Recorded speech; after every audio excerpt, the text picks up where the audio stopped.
Hi guys, welcome back to 100% Mag. So I hope you're all staying safe and well out there. So this of course is the preview for the game against Bournemouth this Saturday, 3 o'clock kickoff at St James's Park. As of course the Premier League have announced that the Premier League games will resume this weekend, partially at least, with 7 of the 10 games being played this weekend. And the Premier League have issued some guidance and some rules as well that will be needed to be followed for this weekend's games, and them are as follows. Players and match officials will wear black armbands as a mark of respect, and together with managers will gather at the centre circle before kick-off. Fans will be asked to join a minute's silence, which will be followed by the national anthem, God Save the King. Of course, the big screens and LED perimeter boards will display tribute images to Her Majesty as well, and flags at the grounds will be flying at half-mast. When the clock hits 70 minutes as well, fans will be invited to applaud the Queen's 70-year reign as, of course, the monarch of our country. And that is the respectful way to do about it. You know, that's, to be honest, the way they should have done it last week with the West Ham game for ourselves, you know, and the other Premier League games as well. But they're doing it this week partially. Like, you know, I've said 7 of the 10 games will be being played. And talking about this game coming up against Bournemouth, you know, it's going to be an interesting one. Scott Parker would have been in the opposite dugout for this one, but he has been, of course, sacked after just 4 games on their return to, of course, the top flight. Bournemouth, of course, have sacked Scott Parker after only just 4 games. They now have Gary O'Neill in as their manager, a midfielder, of course, with a host of clubs during his playing days. And, of course, he was in the same Portsmouth side as Eddie Howe in the early 2000s. And of course, if you fast forward to February of 2006 as well, he was part of the Pompey 11 side, beaten 2-0 by Newcastle at St James's Park in a game, of course, remembered for Alan Shearer breaking the all-time goal-scoring record at Newcastle United, of course, which was held by Jackie Milburn. And of course, you know, O'Neill is unbeaten after 2 games in charge of course, Bournemouth with a 0-0 home draw over Wolves and a 3-2 success over Forest as well. And that came after Parker, of course, oversaw a 2-0 home win over Villa ahead of defeats to, of course, Manchester City, where they lost 4-0. Liverpool, where they, of course, lost 9-0. And, of course, that ended with, of course, a 3-0 home loss to Arsenal as well. Marcus Tavernier has started all 6 Premier League games since joining the club from Middlesbrough. And, of course, he's the younger brother of St James's Park old boy James Tavernier. Of course, Marcus Tavernier was also on the books at Newcastle United at the time as well, and spent a part of his childhood on the touchlines watching, of course, for Newcastle's reserves and junior side.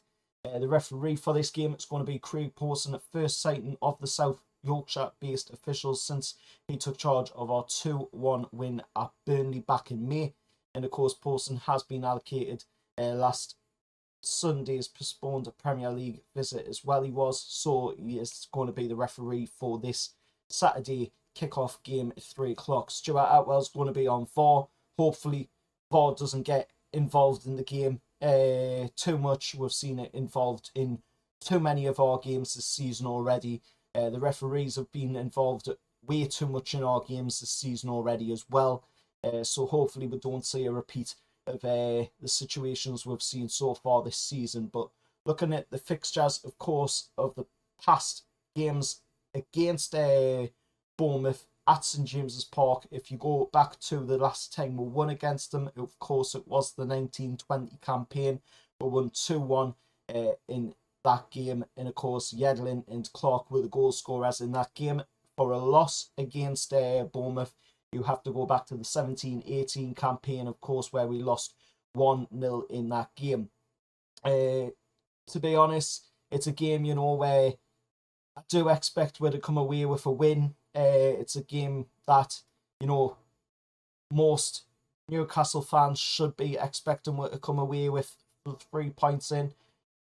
If you look at the way they've performed this season, I know, it's Gary O'Neill now and it's not Scott Parker in the dugout for Bournemouth, but if you look at the way they've performed, the team is still trying to find their footing. Bournemouth are still trying to find their footing in this Premier League season. This is a chance, for us to pick up 3 points and get, a bit more momentum built towards as well. This is again another one of them games where I says, that they are winnable games. Looking at with team as well, John Joe Shelvey, Caldolo and Emil Kraft remain out, of course, and Maxi, Bruno and Wilson still awaited on that one. I don't know if they're going to be available for the game. I think there might be some sort of maybe checks, later on for that one. We'll have to wait and see. It's anticipated, of course, that Newcastle will, of course, have Loris Karius sitting on the bench for this game as well. And talking about Loris Karius, of course, we will talk quickly about the 25-man squad as well that was issued for this season, with, of course, injury victims Emil Kraft and third choice goalkeeper Mark Gillespie, both omitted from the squad on that one, so they're not even included in the 25-man squad for this season. John Joe Shelvey and Caldolo do make the cut, although both are currently sidelined due to injury. And of course, Loris Karius, which I just mentioned earlier there, does take the vacant number 18 shirt as well. But let's know your thoughts, going in this game on Saturday at 3 p.m. at St James's Park, sold out St James's Park as well. We're wanting to get back into that flow of things.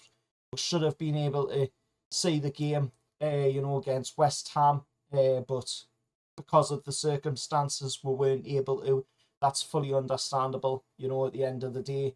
But we're back with the Premier League now, this coming Saturday, of course, for our game. And hopefully, we can go into this game, show some really good mentality, come away with the 3 points in the bag. I've got all the confidence that Eddie Howe and the lads can do it.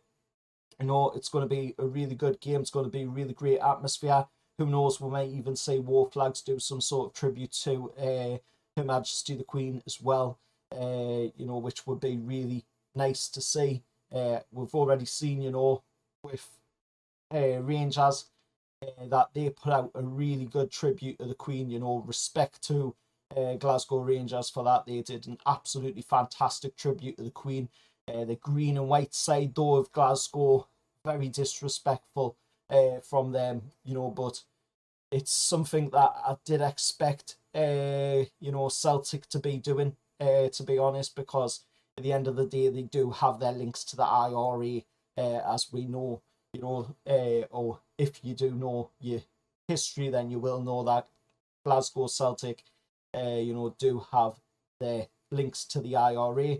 Rangers, however, absolutely fantastic tribute from Rangers to the Queen, and I would love to see a similar tribute from War Flags on Saturday. I'm sure they'll have something, organised for that one, but it's all about waiting and see how the game plays out. But I do have the utmost confidence that we will come away from this game with all 3 points in the bag. Let us know your score predictions down in the comments below. Any Bournemouth fans that are watching as well, please do let us know your thoughts heading into this game. What you're feeling going into this game.